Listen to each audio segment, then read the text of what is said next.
Oh, Amen.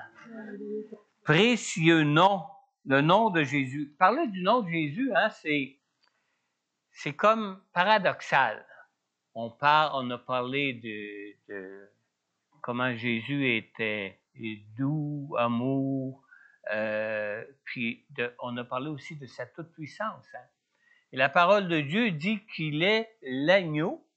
Vous savez qu'un agneau, c'est tout doux, hein? C'est tout innocent, tout doux, tout. Mais l'agneau est sur le trône, puis il est à la fois le lion de Juda, le Dieu tout-puissant, le Dieu qu'on doit craindre. Hein? C'est vraiment particulier quand on parle du nom de Dieu. Notre Dieu englobe toute cette sphère de... Tout ça dans sa sainteté. Hein? D'une façon juste et sainte, il est à la fois autant doux et humble qu'il est tout-puissant et qu'il a toute autorité. Alors, quand on parle du nom de Jésus, on parle de quelque chose d'incroyable, on parle de quelque chose de divin. Divin. Il n'y a pas d'autre mot que ça, quelque chose de divin. C'est divin. Amen. Il y en a qui pensaient que je ne serais pas là ce matin, mais non, je suis encore là. Puis je tombe en vacances seulement à la fin de la semaine prochaine.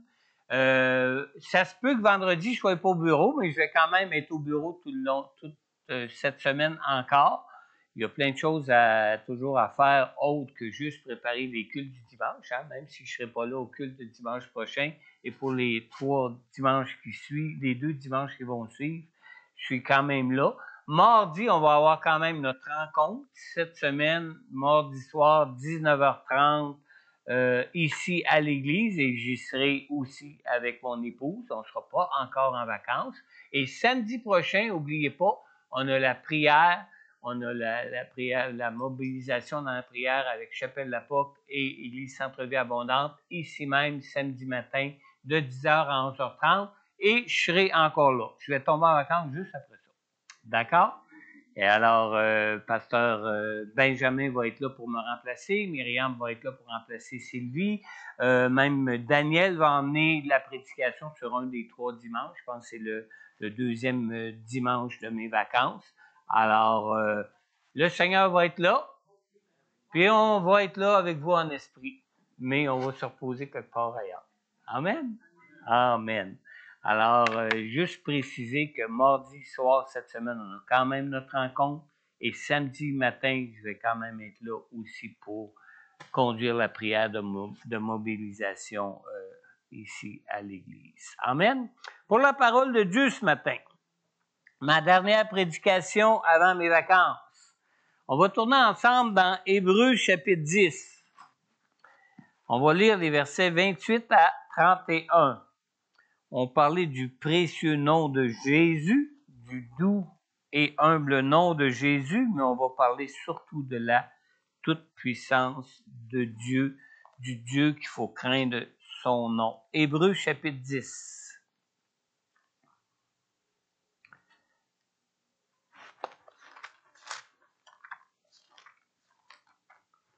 On va lire les versets 28 à 31.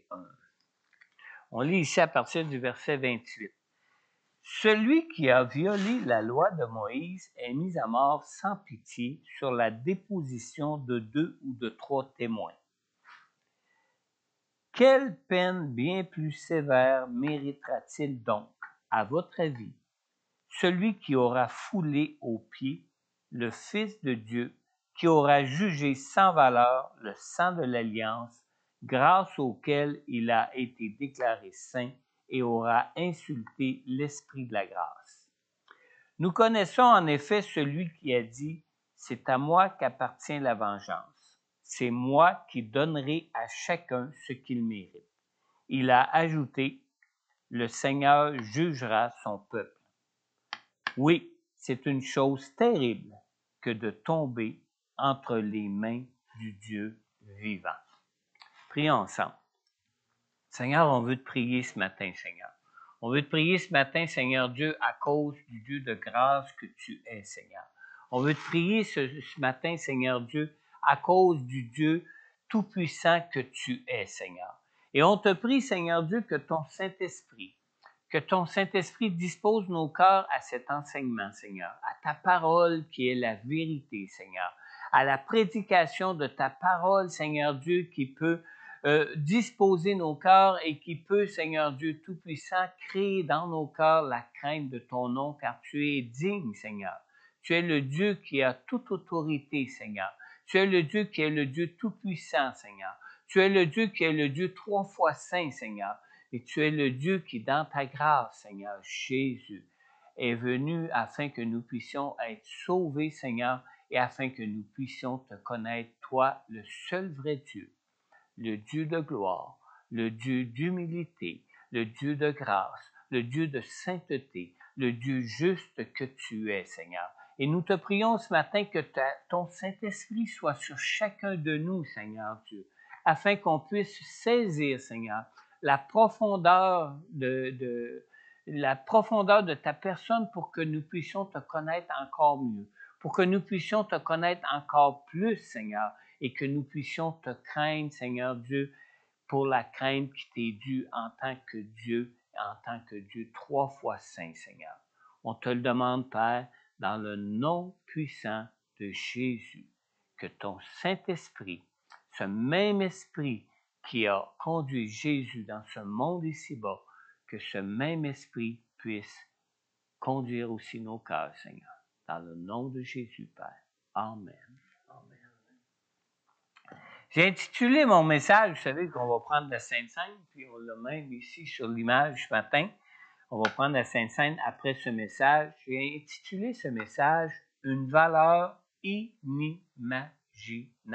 Une valeur inimaginable. On vient de lire dans Hébreux chapitre 10 et au verset 31, « Oui, c'est une chose terrible que de tomber entre les mains du Dieu vivant. » Tomber entre les mains du Dieu vivant puis se confier entre les mains du Dieu vivant, c'est deux choses. Hein? Mais c'est ça qui fait toute la différence. Vous savez, ce qui attend ceux qui n'auront pas cru en Jésus pour leur vie ne sera pas moins que le feu du jugement de Dieu pour leurs péchés. Amen. Alors, ce que Jésus a subi à la croix pour nous, à notre place, ce sont les souffrances du feu de l'enfer que nous méritions tous pour nos péchés. C'est ce que Jésus a souffert à la croix. C'est le feu de la colère de Dieu que Jésus a enduré à la croix pour le juste pardon de Dieu pour nous, pour chacun de nous, pour ceux qui confient leur vie dans la foi au Seigneur Jésus. Maintenant, à moins de recevoir de Dieu lui-même une révélation du feu de la juste colère que nous méritions pour nos péchés, le prix payé par Jésus pour nos péchés demeure d'une valeur inimaginable. Dans Psaume, on lit dans le Psaume 76, dans les versets 7 et 8, la parole de Dieu ici nous dit « Dieu de Jacob, tu es redoutable. Qui peut te résister quand ta colère éclate? » Et vous savez qu'un jour, la colère de Dieu va être manifestée à ce monde. Il va y avoir une fin à ce monde. Mais au jour où il va y avoir une fin à ce monde, il va y avoir aussi un jugement final de Dieu qui va être apporté à un moment donné. Et le feu de la colère de Dieu peut se comparer à celui d'une bombe atomique. Dans un article publié sur le web intitulé « On était des cobayes », un soldat britannique du nom de Douglas Hearn, qui a vécu 5 essais nucléaires, moi, en vivre juste une, ça aurait été suffisant pour moi, mais qui a vécu 5 essais nucléaires. Il disait ceci, écoutez bien, il disait, pour moi, c'était comme si quelqu'un de ma taille avait pris feu et était passé à travers moi. C'est une sensation qui ne ressemble à aucune autre. On était sous le choc, sidéré. Dire que c'était effrayant serait un euphémisme. Savez-vous ce que c'est un euphémisme? Un euphémisme est le contraire d'une hyperbole. Une hyperbole, c'est l'exagération d'une chose. Alors, quand il déclare ce qu'il a vécu comme de cette puissance de feu dans une bombe atomique, là, il ne fait pas d'exagération. Au contraire, il fait ce qu'il dit un euphémisme qui est le contraire d'une hyperbole, qui veut dire qu'il adoucit, que les choses sont adoucies par rapport à ce qu'il a vécu, que les choses sont amoindries par rapport à ce qu'il a vécu. Alors, lorsque Douglas Erne dit que c'était effrayant, on peut s'imaginer comment le feu de l'explosion atomique pouvait être en réalité. Ça devait être même au-delà de ce qu'on peut même imaginer. Une autre personne, David Hemsley, toujours dans le même article, dit, lui, de son expérience personnelle d'une bombe atomique, écoutez bien, « Tout ce que j'ai vu, c'est cette énorme boule de feu qui s'élevait. Et la foudre les éclaire. Il y en avait qui pleuraient, qui appelaient leur mère en criant. C'était épouvantable. » Alors imaginez, peut-on s'imaginer, si l'atome qui est des plus petits éléments de la création de Dieu peut produire une explosion épouvantable, imaginez la puissance du feu que la colère de Dieu peut produire. Essayez d'imaginer. Mais pour se l'imaginer, il faut comprendre que si cette gigantesque boule de feu atomique pouvait être particulièrement terrifiante pour ces hommes, c'est simplement que nous ne sommes pas faits pour supporter un tel phénomène. On n'est pas fait pour ça. On lit dans Matthieu 25 au verset 41. Jésus dit que, en parlant du feu de la colère de Dieu, Jésus dit que le feu éternel de la colère de Dieu a été préparé pour le diable et pour ses anges. Dans le plan de Dieu pour nous, dans le plan initial de Dieu pour nous en tant que créature de Dieu, c'était pas pour nous qu'il avait créé l'enfer. C'était pas pour nous qu'il devait déferler le feu de sa colère. C'était pour Satan et ses anges. Alors, si nous étions nous-mêmes constitués de feu, il n'y aurait aucun problème. Nous pourrions absorber ce feu. En tout cas, on pourrait au moins l'absorber en partie. Mais puisque nous ne sommes que des humains fragiles, des êtres constitués de chair et de sang, cette boule de feu représente les pires souffrances que nous ne pourrions jamais même imaginer. Jamais on pourrait imaginer. Tant qu'on ne sera pas dedans, tout comme une bombe atomique, on ne peut pas imaginer qu'est-ce que ça peut faire comme sensation.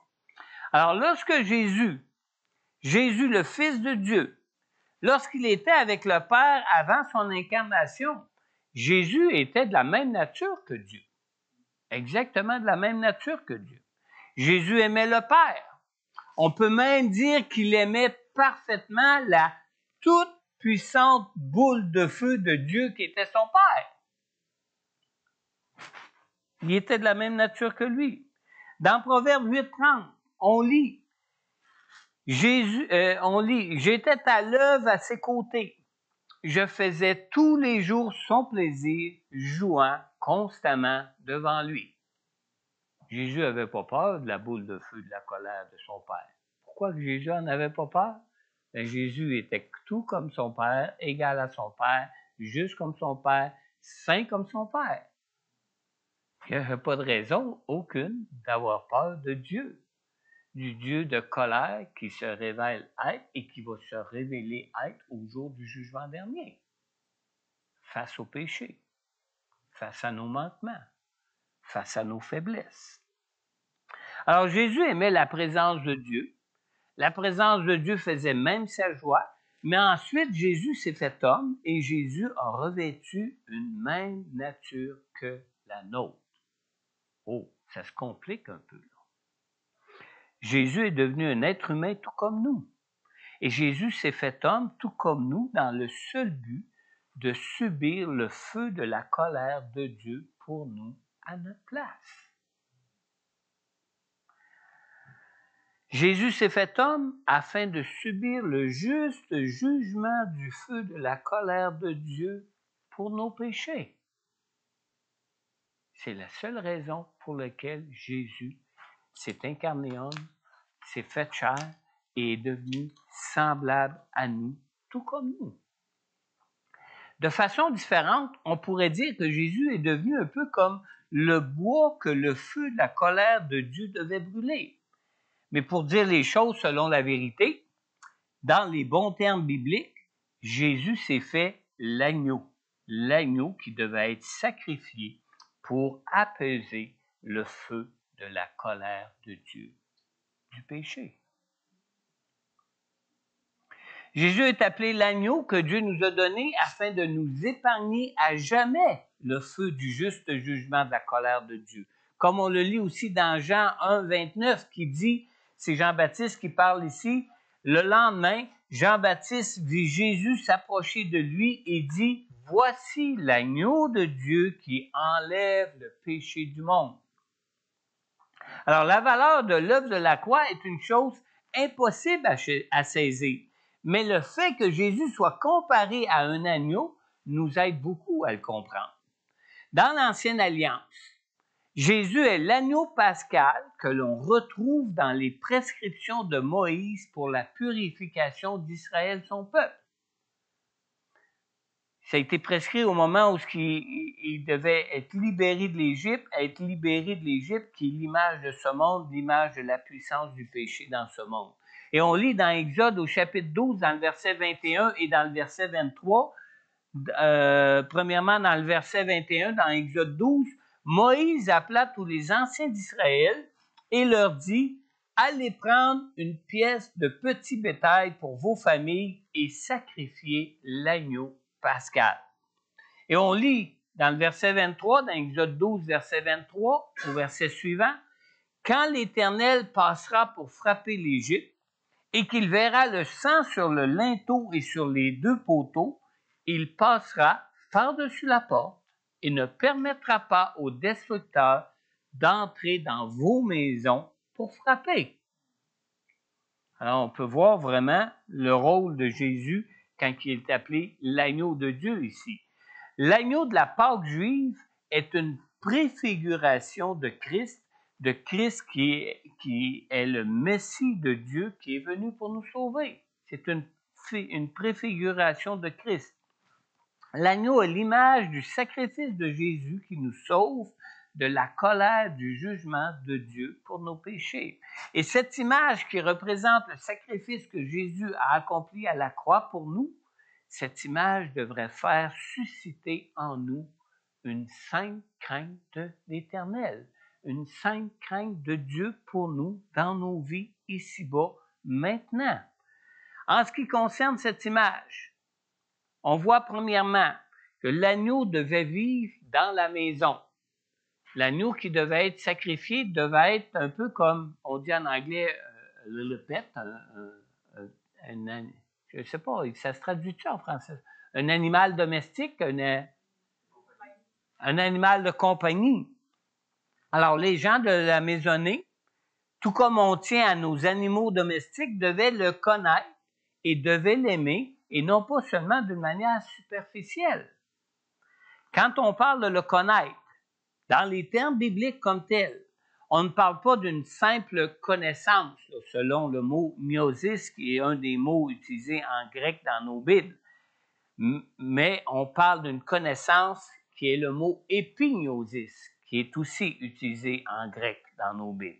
Alors, une connaissance gnosis est une connaissance simplement théorique, alors qu'une connaissance épignosis signifie de le connaître par expérience, une connaissance relationnelle avec l'agneau qui devait être l'agneau pascal. C'est un peu comme avec mes voisins. Mon voisin ont perdu leur chien dernièrement. Je savais qu'il y avait un chien, mais ça ne m'a pas touché plus que ça qu'ils perdent ou que le chien soit en santé ou pas. Mais pour eux, ça les touchait parce que eux, c'était leur chien, leur animal de compagnie, leur animal domestique, comme on dit en anglais, leur pet de famille, de maison, et Le perdre, pour eux, ça avait une signification toute particulière. Amen. Alors, l'agneau devait vivre dans la maison. Deuxième chose, l'agneau devait être parfait, sans défaut, physiquement en bon état. Il devait être pur et sans tache, à l'image même de Dieu. Alors, contrairement à nous, Jésus a été l'incarnation de la parfaite sainteté de Dieu.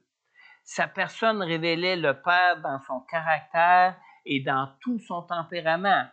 Comme d'ailleurs trois de ses apôtres l'ont souligné, Jésus détestait le mal. L'apôtre Jean, dans 1 Jean 3,5, nous dit « Or, vous le savez, Jésus est apparu pour enlever nos péchés et il n'y a pas de péché en lui. » Puis l'apôtre Paul aussi en a parlé dans 2 Corinthiens 5, 21, qui nous dit « En effet, celui qui n'a pas connu le péché, Dieu l'a fait devenir péché pour nous, afin qu'en lui, nous devenions justice de Dieu. » Et finalement, l'apôtre Pierre, aussi en a parlé dans 1 Pierre 2, 22, qui a écrit « Lui qui n'a pas commis de péché et dans la bouche duquel on n'a pas trouvé de tromperie. » Alors, Jésus était vraiment l'agneau de Dieu, parfait, sans défaut, physiquement en bon état et devait être pur et sans tache, et il était à l'image de Dieu lui-même. Amen. En tant qu'homme, dans toute sa vie, tout son être, ses pensées et ses actions, Jésus a été sans péché aucun. Dans Romains 8, 32, on lit « Lui qui n'a pas épargné son propre Fils, qui était pourtant pur et sans péché, mais l'a donné pour nous tous, comment ne nous accorderait-il pas aussi tout avec lui? » Alors, Jésus a pris plus que notre place, vous savez. Jésus a remplacé les pécheurs que nous sommes en homme parfait, pur et sans tache, pour qu'on puisse se tenir devant Dieu et marcher devant Dieu dans nos vies et se trouver en présence de Dieu dans nos vies par le Saint-Esprit, que ça lui permettait de lui donner le Saint-Esprit pour être avec nous en présence dans nos vies. Troisièmement, l'agneau devait être mis à mort pour épargner du feu de la colère de Dieu ceux qui croiraient en Jésus. Dans les prescriptions de la Pâque, tous les membres de la famille devaient participer au sacrifice en mangeant l'agneau qui faisait partie de la maisonnée. Et ça devait être terrible, hein? Imaginez dans leur innocence et leur inconscience tous les enfants assis autour du feu qui disent « Non, papa, pas ça! » Et le père qui répond « Je sais, mais si nous ne le tuons pas, c'est nous tous que l'ange de l'Éternel mettra à mort. » Amen. C'est ce que signifie le sacrifice de Jésus, une protection contre le feu du juste jugement de Dieu qui est très saint. On lit dans 1 Thessaloniciens au chapitre 1 au verset 10, on lit que Jésus est celui qui nous délivre de la colère à venir. On parle vraiment de ce feu de la colère de Dieu contre les pécheurs, contre le péché. Et c'est Jésus qui est venu pour nous en délivrer, l'agneau de Dieu envoyé par Dieu pour qu'on puisse être sauvés. Le sacrifice de l'agneau de Dieu n'est pas une protection contre la colère de Pharaon qui poursuivait les Israélites. C'est la protection contre la colère du juste jugement de Dieu qui viendra contre tous les hommes qui n'auront pas confié leur vie à Jésus. Car que nous soyons conscients ou pas de nos péchés, nous sommes tous des pécheurs. Amen. Amen. Quatrièmement, le sang d'un agneau sans défaut et sans tache devait être appliqué sur l'encadrement de la porte de chacune des maisons, de chaque maison. Alors ça, c'est une image qui nous parle de la valeur de la vie parfaite et sans péché de Jésus. Dans Hébreux 9, 22, on lit Or, d'après la loi, presque tout est purifié avec du sang, et s'il n'y a pas de sang versé, il n'y a pas de pardon. Alors, le fait de verser son sang pour nous faisait en sorte qu'on pouvait être réconcilié avec Dieu, pardonné pour nos péchés et pouvoir ainsi être trouvé juste devant Dieu pour marcher avec Dieu dans nos vies. Et seul le sang d'une vie pure et sans tache peut nous racheter de nos péchés et nous épargner de la colère à venir du juste jugement de Dieu. Dans Exode 12, au verset 13, on lit ici, écoutez bien. Pour vous, en revanche, le sang servira de signe sur les maisons où vous vous trouverez. Je verrai le sang et je passerai par-dessus vous. Il n'y aura pas de fléau qui vous détruise quand je frapperai l'Égypte. Pourtant, on est des pécheurs tout comme eux, hein? On est des pécheurs comme tous les autres hommes. Mais le fait qu'on confie notre vie à Jésus, Jésus qui est l'agneau de Dieu, et le fait que son sang ait été versé pour nous, pour notre pardon, notre purification, notre justification devant Dieu, ben nous sommes vus comme Dieu lui-même voit Jésus sans tache et sans péché dans nos vies. Cinquièmement, il devait manger la Pâque avec du pain sans levain. Et le pain sans levain nous parle de la sainteté de Dieu.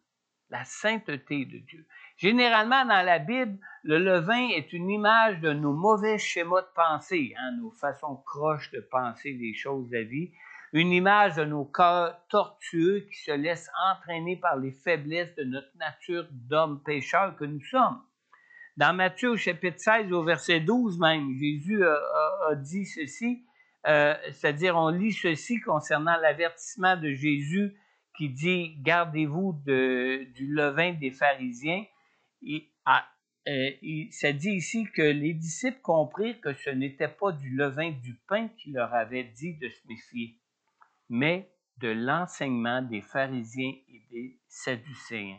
De se méfier de nos pensées ou nos schémas de pensée qui sont tordus par rapport à la vérité, par rapport à Dieu, nous méfier de nos cœurs qui sont tortueux, qui se laissent entraîner par les faiblesses de notre nature d'homme pécheur. Alors, le fait de nous souvenir de la Pâque nous rappelle notre besoin de marcher dans la sanctification dans nos vies, notre besoin de marcher dans la crainte de Dieu dans nos vies. D'ailleurs, on lit dans Hébreux chapitre 12, dans le verset 14, « Recherchez la paix avec tous et la progression dans la sainteté. » La progression dans la sainteté, c'est une chose qui doit être recherchée, parce que ça dit « sans elle, personne ne verra le Seigneur. » Alors, on se doit de craindre Dieu pour marcher en progression de sainteté dans nos vies. Amen? Alors, ce n'est pas simplement pour nos vies ici-bas que nous devons craindre le Seigneur, mais surtout en fonction de la vie éternelle à venir pour laquelle nous croyons en Jésus. On n'a pas à craindre Dieu juste pour les choix de vie qu'on fait ici-bas, mais par rapport à la vie éternelle qui nous attend.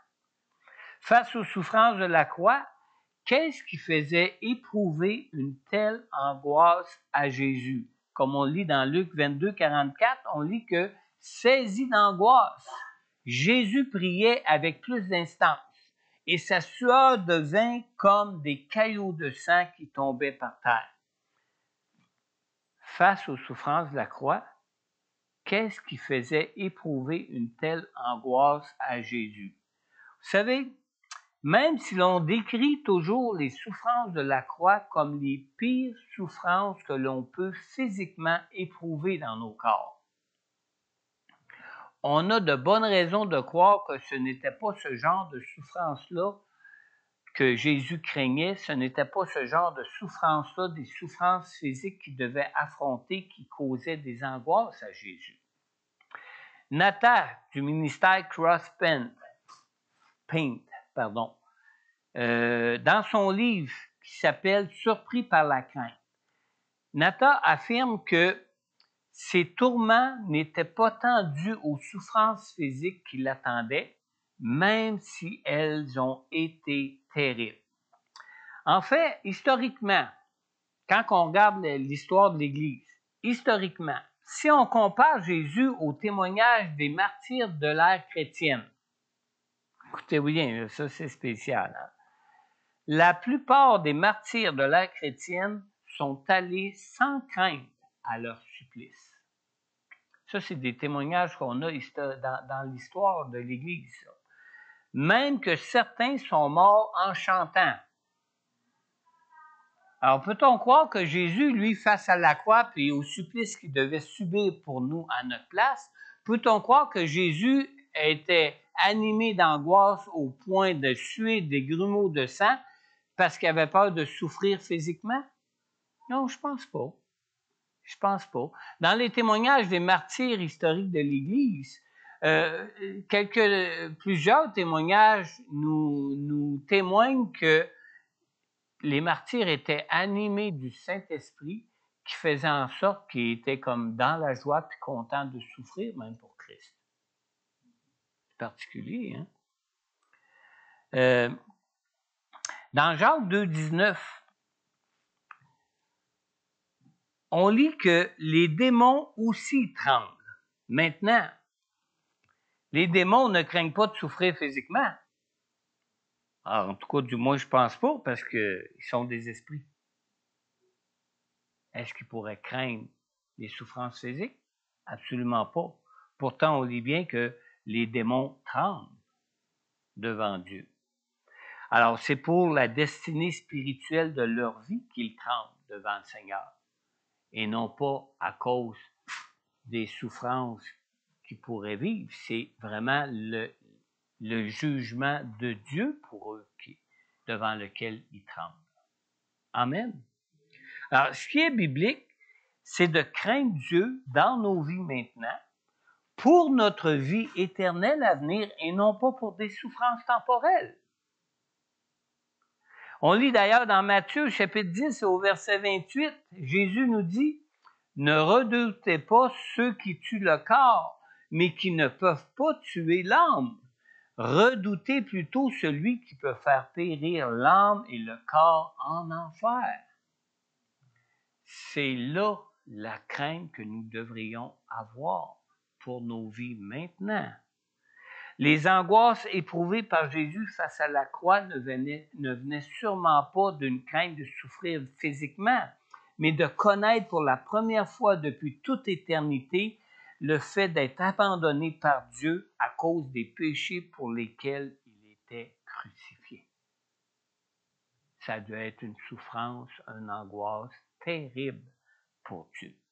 D'ailleurs, au moment où le pays a été rempli de ténèbres, le jour de la crucifixion de Jésus, on lit dans Matthieu, Matthieu chapitre 27, verset 46, on lit que vers 3 heures de l'après-midi, Jésus s'écria d'une voix forte, « Élie, Élie, lama sabachthani », c'est-à-dire « Mon Dieu, pourquoi m'as-tu abandonné? » Jésus n'a pas crié « Mon Dieu, pourquoi je souffre tant que ça dans mon corps? » C'est comme si ça ne lui venait même pas à l'esprit.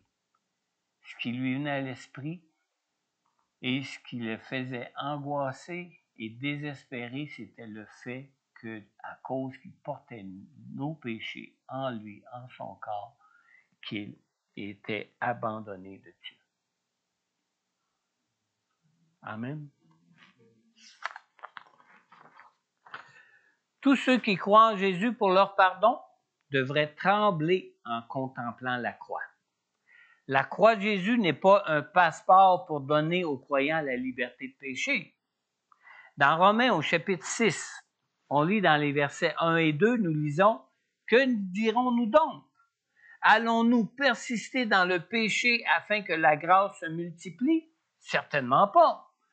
Nous qui sommes morts pour le péché, comment pourrions-nous encore vivre dans le péché? » Vous savez, bien avant que la grâce du pardon de Dieu soit témoignée à son peuple en esclavage en Égypte, Abraham avait été éprouvé dans sa foi en la grâce de Dieu pour sa vie.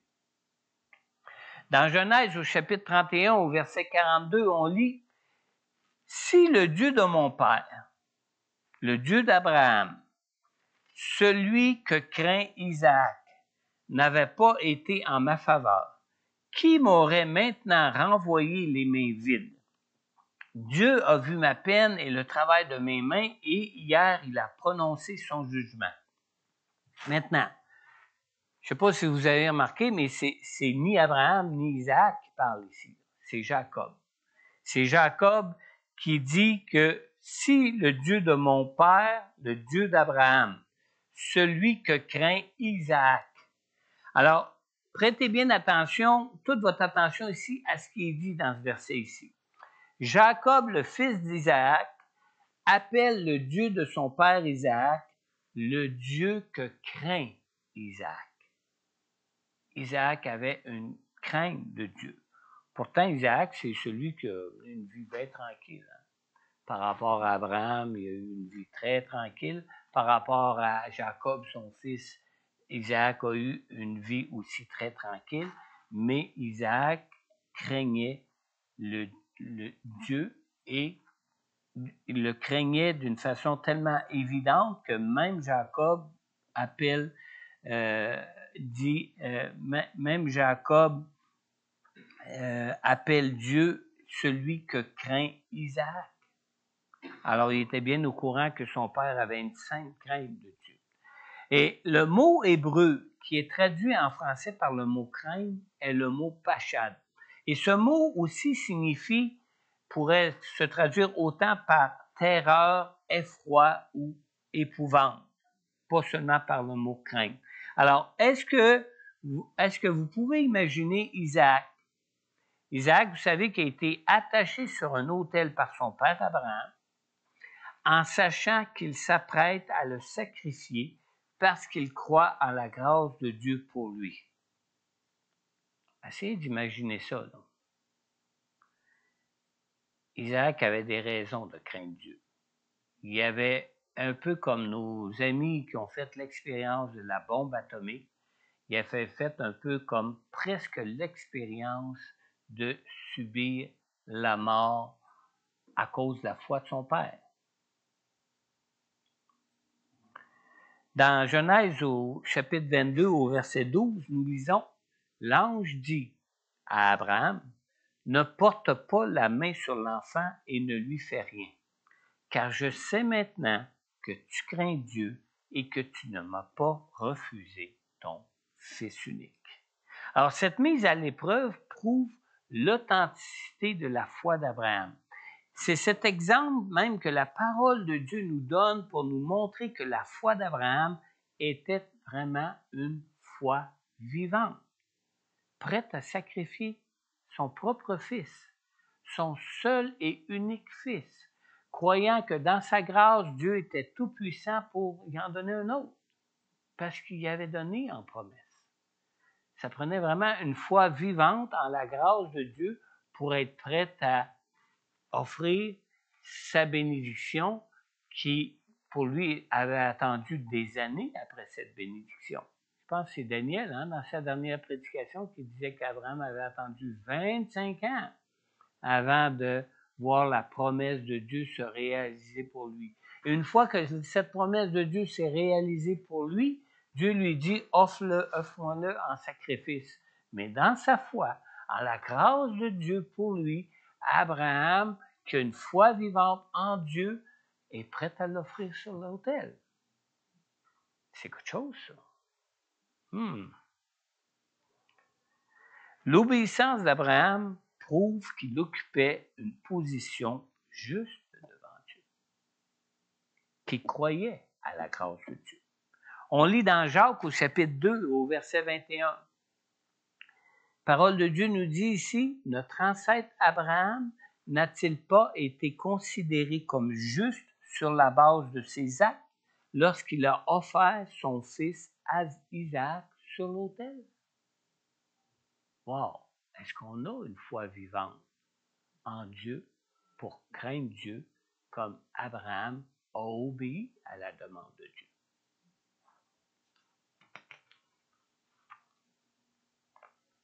C'est puissant, la parole de Dieu. Amen. Connaissons-nous la valeur de la grâce que Dieu nous offre en Jésus pour marcher avec crainte devant Dieu dans nos vies maintenant? La crainte de Dieu se révèle de deux façons pour ceux qui placent leur foi en Jésus pour leur vie. Premièrement, la crainte de Dieu se révèle dans nos vies par notre obéissance à sa parole, par notre obéissance à sa volonté qui nous est révélée pour nous dans nos vies. Alors, comme pour Abraham, notre obéissance à Dieu prouve que nous occupons une position qui est juste devant Dieu pour bénéficier de toutes ses grâces pour nous dans nos vies ici-bas. Et deuxième chose, c'est que la crainte de Dieu se révèle dans nos vies par notre sanctification.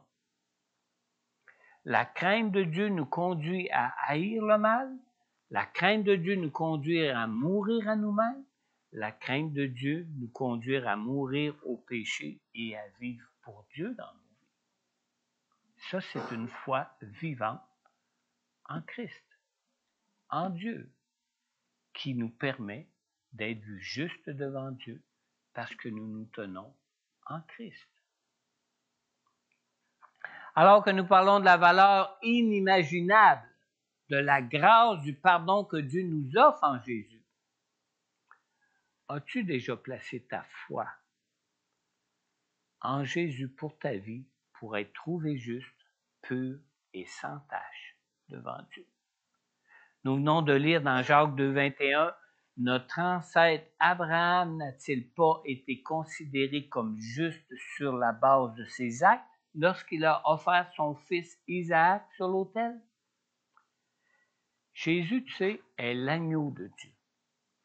L'agneau de Dieu qui a bien voulu, dans son amour pour nous, souffrir à notre place à la croix pour que nous soyons trouvés justes, pour que nous soyons trouvés purs, pour que nous soyons trouvés sans tache devant Dieu.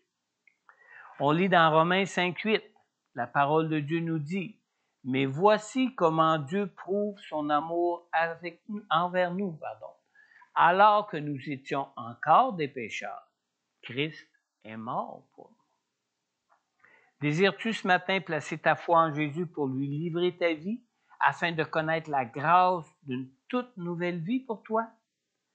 Ce matin, Jésus attend simplement que tu mettes ta foi en lui pour t'accorder cette grâce du pardon de Dieu qui nous sauve, pour te justifier et te rendre juste toi-même devant Dieu. Jésus a lui-même pris tes péchés et toutes les conséquences de tes péchés à la croix afin que tu en sois pardonné, afin que tu en sois guéri et libéré, délivré, et que tu sois trouvé parfaitement juste devant Dieu. Pour l'accepter comme Sauveur et Seigneur dans ta vie, tu n'as simplement qu'à adresser au Seigneur cette prière avec foi, avec le désir sincère de le connaître, lui, le seul vrai Dieu. Tu peux simplement répéter cette courte prière après moi, dans ton cœur. Seigneur, je reconnais que je suis pécheur et je reconnais que ni moi-même ni aucune autre puissance que la tienne ne peut me procurer cette grâce d'être trouvé juste devant toi. Seigneur Jésus, je crois en toi et je crois à l'œuvre que tu as accomplie pour moi à la croix. Je te confie maintenant ma vie, Seigneur.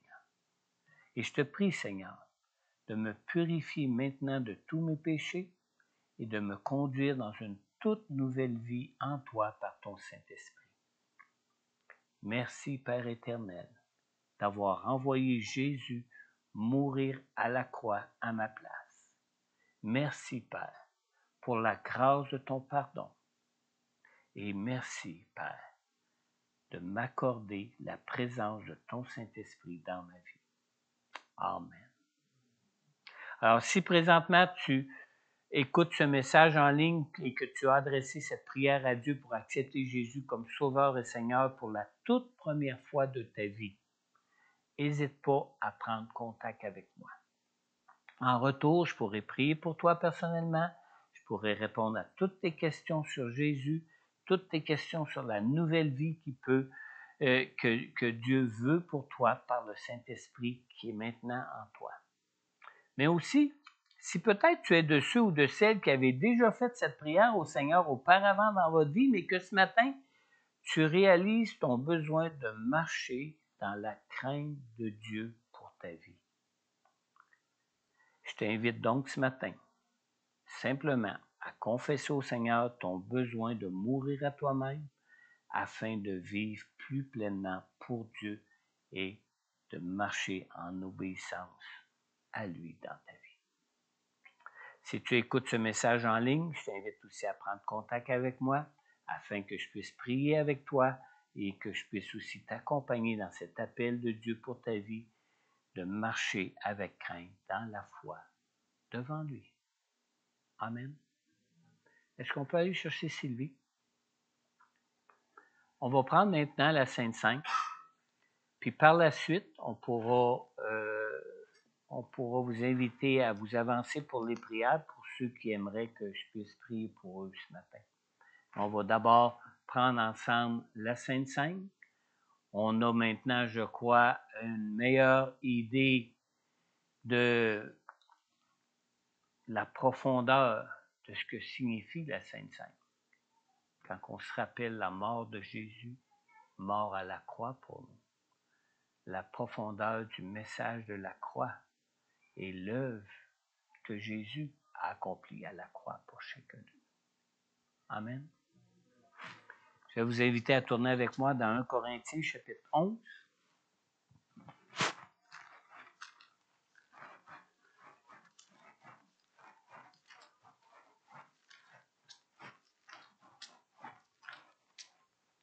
On va lire à partir du verset 23. On lit ici.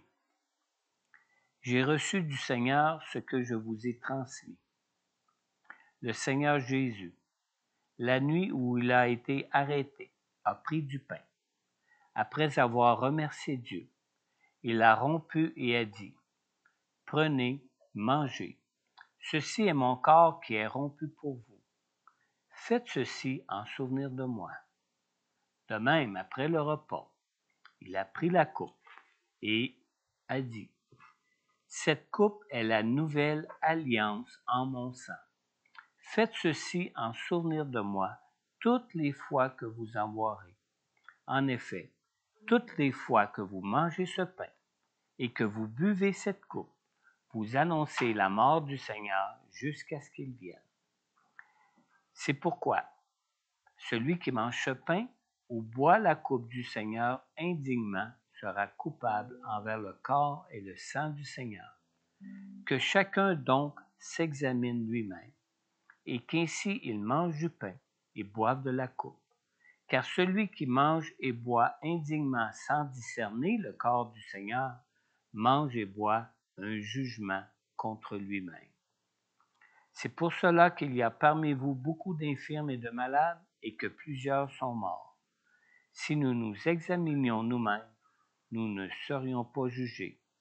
Mais quand nous sommes jugés, c'est le Seigneur qui nous corrige, afin que nous ne soyons pas condamnés avec le monde. Amen. Je vais vous distribuer les symboles. Sylvie va nous conduire dans un chant de louange et d'adoration. Et durant ce chant de louange et d'adoration, je vais vous inviter à vous examiner vous-même.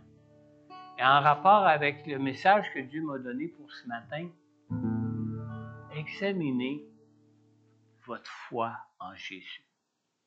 Avez-vous une foi vivante en Jésus pour marcher, vous tenir devant Dieu dans vos vies maintenant comme étant juste devant Dieu? Ça ne veut pas dire qu'on ne pêche jamais, ça. On est des pécheurs, on demeure encore des pécheurs, des fois même inconsciemment, mais que ce soit conscient ou inconsciemment.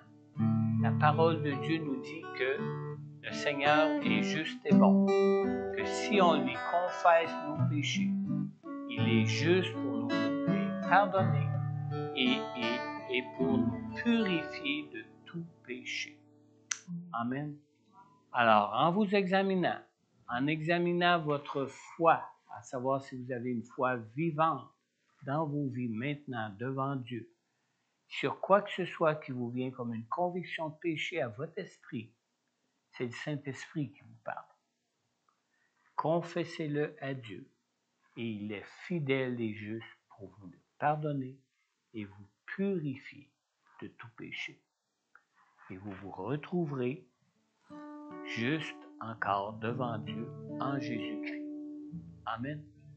Mais tout ça, ça se passe par la foi, en fonction d'une foi vivante en Jésus. Amen. Levons-nous ensemble. Examinons nos cœurs. Rendons grâce à Dieu pour Jésus, pour son œuvre pour nous. Je vous distribue les symboles. Vous attendez tout de suite après. On va les prendre ensemble. On va relire les parties du passage qu'on vient de lire concernant la Sainte Seine.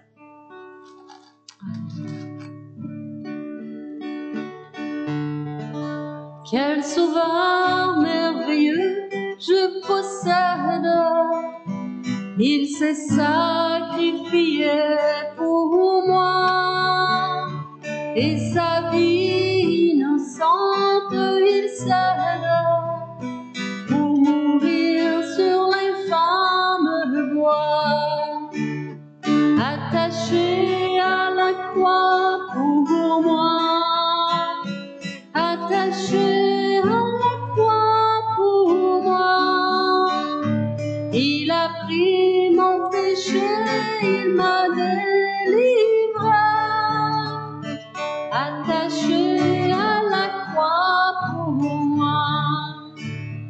Il renonce à la gloire céleste, sous le plan rédempteur de Dieu. L'apparence est la plus modeste. Pour quel prix pour me rendre heureux. Attaché à la croix pour moi. Attaché à la croix pour moi. Il a pris mon péché, il m'a délivré. Attaché à la croix pour moi. Maltraité, innocent pour ma vie, pour mes iniquités brisées, déchargé de mes maladies. Il mourut pour guérir, sauver, attaché à la croix pour moi, attaché à la croix pour moi. Il a pris mon péché, il m'a délivré, attaché à la croix pour moi. Le salut accompli pour mes frères, mon sauveur se rendit au ciel. Il revient au profond mystère, mon bonheur sera éternel. Attaché à la croix pour moi, attaché à la croix pour moi. Il a pris mon péché, il m'a délivré.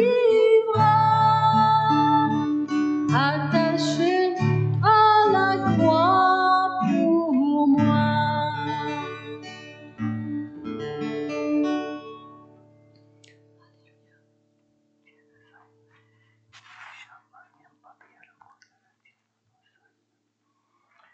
La nuit où il a été arrêté, Jésus a pris du pain.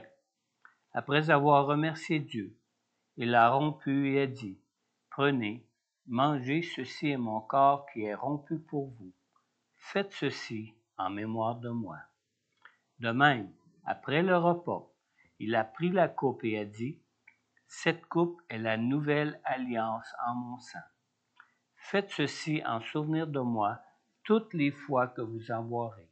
En effet, toutes les fois que vous mangez ce pain et que vous buvez cette coupe, vous annoncez la mort du Seigneur jusqu'à ce qu'il vienne.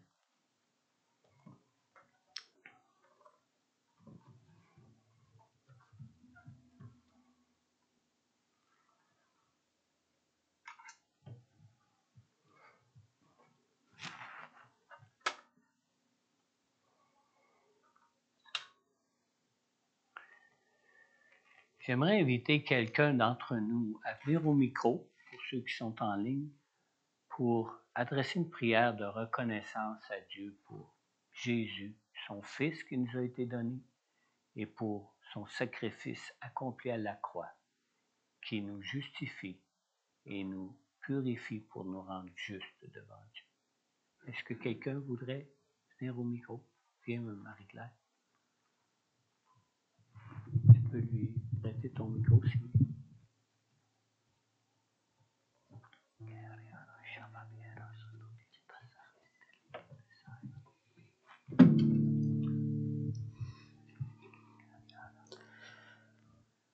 Père, nous te rendons grâce pour l'occasion que tu nous donnes en ce matin de passer à table avec toi. Cette grâce n'est pas donnée à tout le monde. Je vais te dire merci pour ton sacrifice à la croix, pour ton sang qui a coulé, pour que nous soyons rachetés et sauvés. Je vais te dire merci, Seigneur, ce matin, pour ton sang qui nous renouvelle, pour ton sang qui nous sanctifie, qui nous justifie, pour ton sang qui vient nous guérir, pour ton sang qui vient nous transformer, pour ton sang, Seigneur, qui vient nous apporter, oui, la vie de sainteté, la vie de miracle, vie de santé, de prospérité et de grâce, de faveur. Merci pour ton sang qui coule en nous, pour ton sang qui nous régénère en ce matin. Merci pour la puissance de ton sang qui nous libère, qui nous délivre, Seigneur, de tout plan de l'ennemi, dans le nom de Jésus-Christ de Nazareth. Merci pour ta grâce, au nom de Jésus.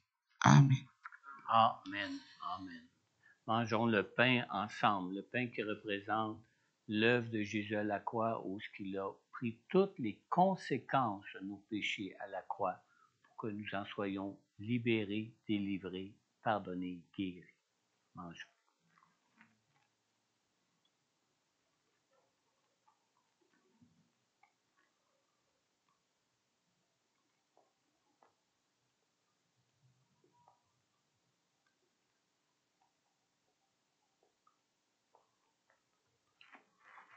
Buvons maintenant la coupe qui représente le sang de Jésus, sa vie parfaite, pure, sans tache, qu'il a bien livré pour nous alors qu'il était sans péché, pour qu'on puisse être nous-mêmes trouvés en lui, justes et purs devant Dieu. Buvons la coupe.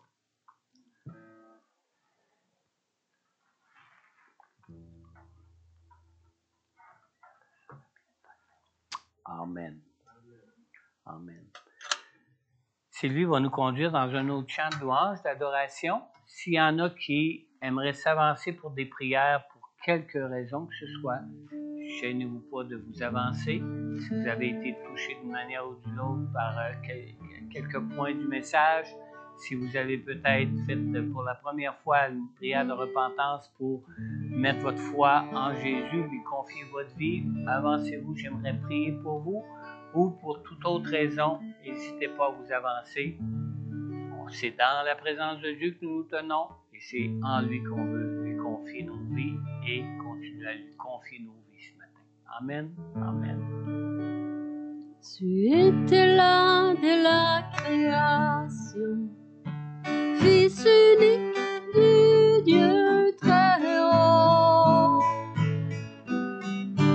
Mystère de ta gloire révélé, en toi Christ notre Seigneur.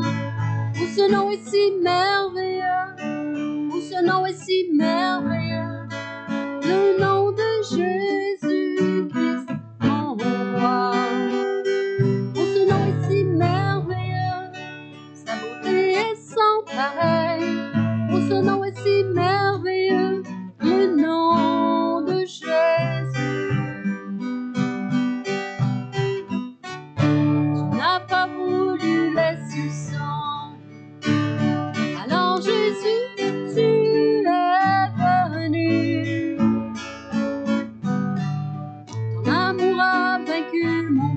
péché. Rien ne peut nous séparer.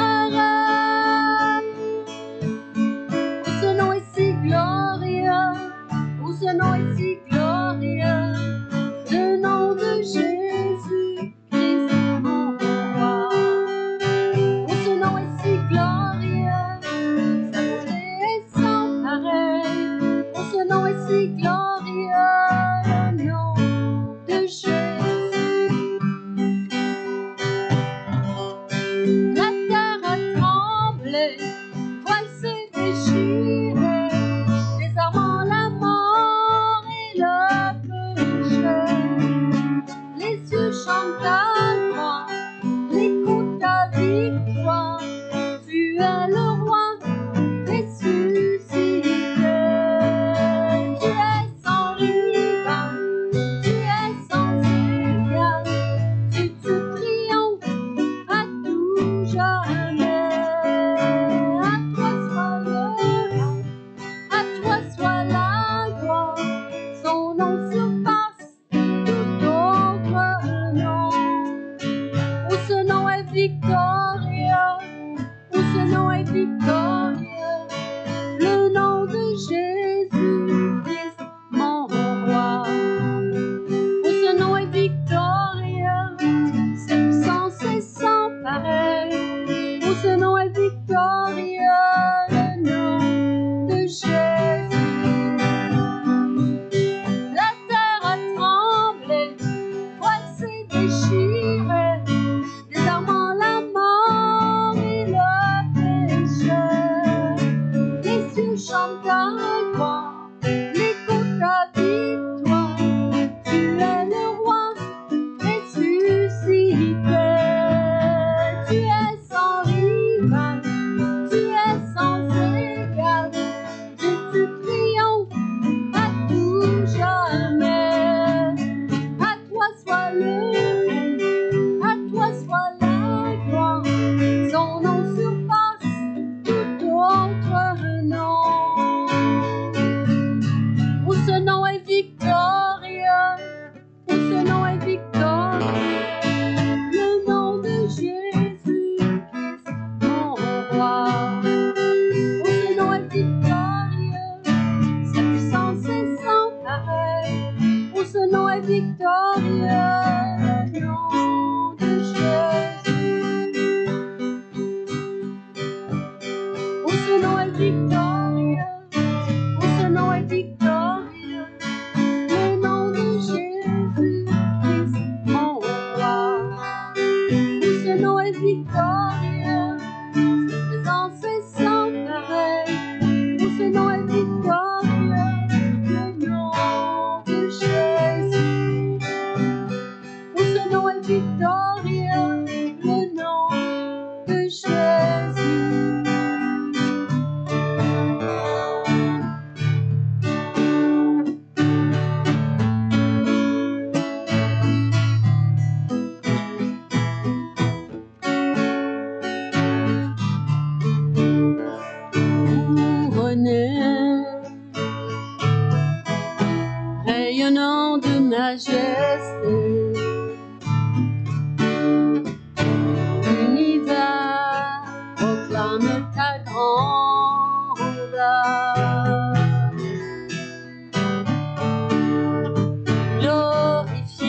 rocher, libérateur, prince de la paix, Dieu créateur, Fils bien-aimé, roi serviteur, Seigneur couronné, commencement, ultime fin, soleil levant, étoile du matin, puissant, deux fois saint, sauveur vivant, maître souverain.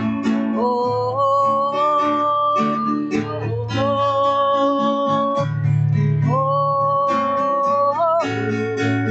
oh, oh,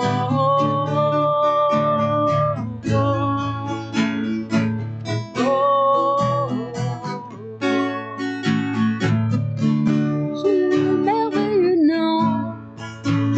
semblable, toi, ô Dieu, Jésus, ton précieux nom, digne d'hommage. Oui, Seigneur, ton nom précieux est digne d'hommage. Ton nom est digne d'être élevé, magnifié. Merci, Seigneur. Amen. Alléluia. Seigneur, tu es un Dieu merveilleux, Seigneur. Amen. Ton nom est précieux, Seigneur. Amen. Sans toi, nous serions perdus, Seigneur. À qui irions-nous, Seigneur? Toi seul as les paroles de vérité qui peuvent nous rendre libres dans nos vies maintenant, Seigneur.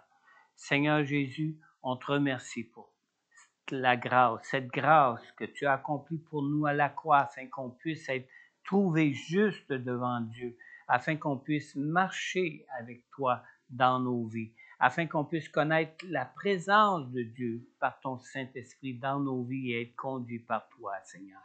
Seigneur Dieu, notre foi est en toi comme Abraham avait sa foi en toi, Seigneur. Et notre foi est en toi, Seigneur Dieu, parce que nous savons que tu es le Dieu d'éternité, Seigneur. Et toi seul, Seigneur, toi seul, le seul vrai Dieu, le Dieu d'éternité, peut combler ce vide que nous avons dans nos cœurs, peut venir nous donner une espérance éternelle pour nos vies, Seigneur. Seigneur Jésus, merci de ta grâce, de ton amour. Père éternel, merci d'être le Dieu juste et saint que tu es, Seigneur, pour nous promettre, Seigneur Dieu, cette vie parfaite, juste et sainte, Seigneur Dieu, éternelle que nous vivrons avec toi au jour de notre résurrection, Seigneur. Seigneur, merci pour toutes ces grâces pour nous, Seigneur. Et merci de toute cette attention que tu as pour l'homme, ces créatures faibles que nous sommes, que tu as créées. Merci de nous vouloir avec toi pour l'éternité, Seigneur. Dans le nom puissant de Jésus, Père, j'ai prié. Amen. Amen. Amen. Bon dimanche. Soyez câblés. N'oubliez pas, je ne suis pas encore en vacances avant vendredi, même samedi. Alors, on a notre rencontre mardi soir comme à l'habitude.